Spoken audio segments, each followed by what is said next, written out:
Stepping inside this exhibit, stories and struggles of caste discrimination in BC cover the walls. It's been normalized in our community, and it's something that keeps getting silenced. Silence. Co-curator Anita Lal wants to keep challenging. Comments that are made that, even though within the Punjabi community, which is predominantly Sikh, we don't practice caste, but yet in our everyday life, there is this, we make fun of people like you.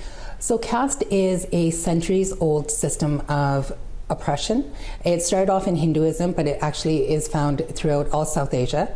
And it's based on purity and hierarchy. At the top are Brahmins, or priests. At the bottom are Dalits, who were forced into undesirable jobs like leather workers, sewage cleaners, and street sweepers. Even though the caste system was banned in India around 1948, Lal, a Dalit herself, says caste discrimination still shows up in many ways today in Canada. From relationships.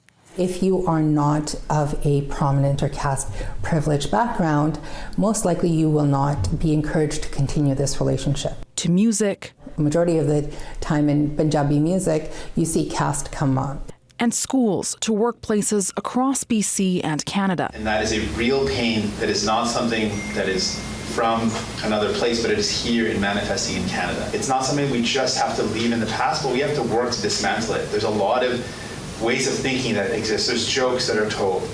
Recently, there have been growing calls to recognize caste oppression in BC, especially since Toronto's District School Board and Seattle City Council made landmark decisions to address caste discrimination last year. And we need to start creating laws, or we need to start creating safeguards for people who are facing discrimination. Now, these stories come from young Dalits today. So when these youth came and said, you know what? We're not gonna shy away from this topic. We're gonna actually not whisper our caste anymore. Here, there's also struggles rooted in the past. Lal reflects on her great-grandfather. And he's been documented as the first Dalit to come to North America, November of 1906. And one of the reasons, he came to this country was to escape casteism, right? And I always find it interesting that almost 120 years later, we're still having the same conversation. Whether it's discrimination from decades ago to now, Lal hopes this traveling exhibit will spark more change and reflections across Canada.